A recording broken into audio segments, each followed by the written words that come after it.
ইতালির অন্যতম আরেকটি শহরের নাম হচ্ছে কোসেনজা, যেখানে অবশ্যই টাকা বাতাসে ওড়ে আপনাদের ভাষ্য মতে। তো এই কথাটা এই কারণেই বলছি, কারণ আপনারা অনেকেই, বিশেষ করে সাধারণত যারা ইতালিতে ভিসার প্রত্যাশী আছেন বা যারা নুরাস্তার জন্য আবেদন করেছেন, তো তারা আমাকে অনেকেই বলেন যে ভাই কোসেনজা সিটি নিয়ে কিছু বলেন, বা এই সিটিটা কেমন, বা এই সিটিতে কাজ করলে বা এখানে কাজকর্মের চাহিদা কেমন। তো তার আগেই বলে রাখি, আর যদি কোনো পুরনো ঐতিহ্য বহন করে থাকে তার মধ্যে কোসেনজা সিটি অন্যতম, অর্থাৎ রোমের মতোই, রোম সাম্রাজ্যের মতো কোসেনজাও একটি অবশ্যই ঐতিহ্যবাহী একটা সিটি। তো অনেকেই আসলে কোসেনজা শহর সম্পর্কে জানতে চান, কারণ কোসেনজাতে কিন্তু প্রচুর পরিমাণে নুরাস্তা বের হয়। তো অনেকে আসলে জানেন না যে আসলে কোসেনজা শহরে কাজের চাহিদা কেমন, বা সেইখানে কাজ করলে পারে আপনি কত টাকা ইনকাম করতে পারবেন, বা অধিকাংশ ক্ষেত্রে সেই সিটিতে কত টাকা ইনকাম করা যায়, বা কোন কাজের চাহিদা বেশি, বা কোন কাজ সচরাচর আপনি করতে পারবেন। তো আজকে ইতালির কোসেনজা শহর নিয়ে বলবো। তো ওয়েলকাম ব্যাক, আমি Shakib Khan Rocky, sky Europe ইতালির মিলান থেকে। এই মুহূর্তে ইউটিউব এবং ফেসবুক পেজ থেকে যারা দেখছেন প্রত্যেককে স্বাগতম।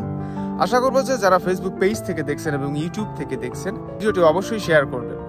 তো যেটি বলছিলাম, আসলে কোসেনজা থেকে ইদানিং আমাকে অনেকেই মেসেজ দেন, ইভেন 2023 সালে বিশেষ করে কোসেনজাতে কিন্তু প্রচুর পরিমাণে কোঠা নির্ধারণ করা ছিল।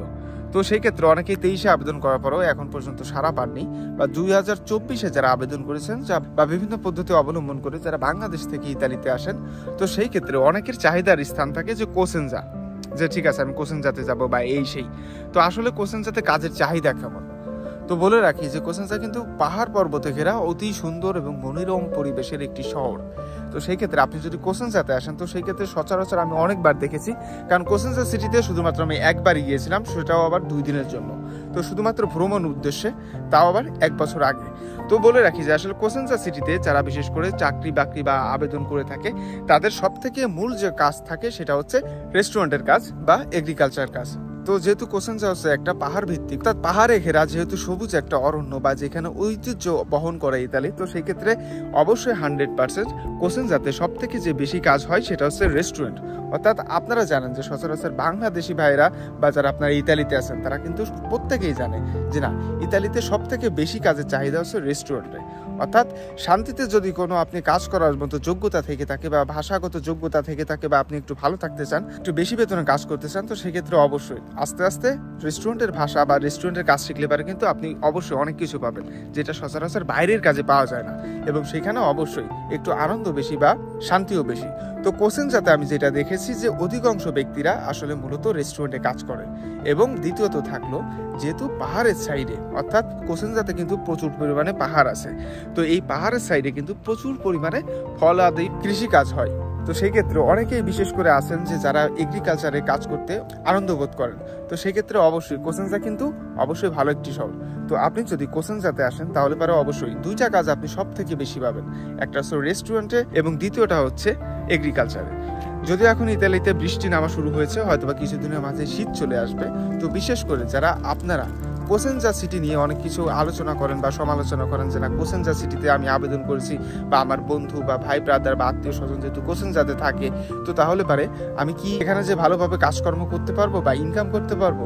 তো যাদের কাছের ব্যক্তিরা আছে তাদের উদ্দেশ্যে তো আমি বলতে চাই যে আপনাদের কোনো সমস্যা নেই, কোসেনজা অবশ্যই ভালো একটা শহর।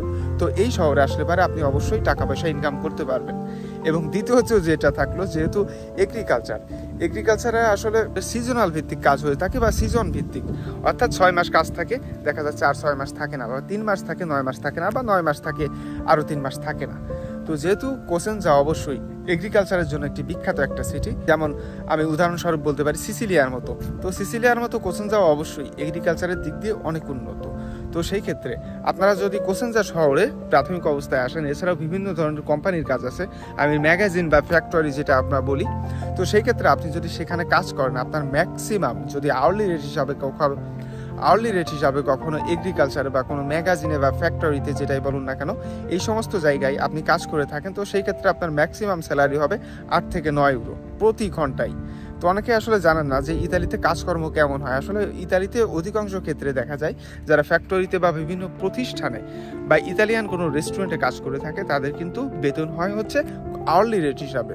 তো সেই ক্ষেত্রে আপনি যদি কোসেনজাতে আসতে পারেন, তো সেই ক্ষেত্রে অবশ্যই আপনি এগ্রিকালচারে করেন বা কোনো ফ্যাক্টরিতে করেন বা কোনো কোম্পানিতে, তো সেই ক্ষেত্রে আপনাকে কিন্তু আওয়ারলি রেট হিসাবে একটা স্যালারি দেওয়া হবে। তো উদাহরণস্বরূপ বলতেই পারি, যদি আপনি দিনে 8 ঘন্টা কাজ করেন, তাহলে পরে কিন্তু 64 ইউরো, এবং 64 ইউরো কিন্তু বাংলাদেশি টাকায় 8,000 টাকা সম পরিমাণ, প্লাস মাইনাস সামথিং হইতে পারে। তো তাহলে পরে অবশ্যই অঙ্কটাও আপনারা প্রতি মাসে আপনি কত টাকা ইনকাম করতে পারবেন সেটাও আপনি বুঝতে পারছেন। তো এই সমস্ত টাকার অঙ্ক হিসাব করার আগে আমার মনে হয় যে ইতালিতে আসাটা আপনাদেরকে সব থেকে বেশি জরুরি, কারণ আসবেন তারপরেই না কামাইতে পারবেন, তার আগে তো না। তো বিশেষ করে যারা কোসেনজা সিটিতে আসবেন তাদের জন্য প্রচুর পরিমাণে কাজের সুযোগ সুবিধা আছে, এমনকি এগ্রিকালচার খাত আছে। তো কথা একটা, আমি বারবার একটা কথাই বলি যে আসলে ঘরে বসে থাকলে পারে আপনাকে কেউ কাজ খুঁজে দেবে না। তো সেই ক্ষেত্রে আপনি যদি কোসেনজা সিটিতে আসতে চান, আমি তাদেরকে ওয়েলকাম জানাই যে অবশ্যই আপনি ভিসা নিয়ে আসুন, সমস্যা নেই, অবশ্যই আপনার জন্য ভালো একটা কিছু হবে।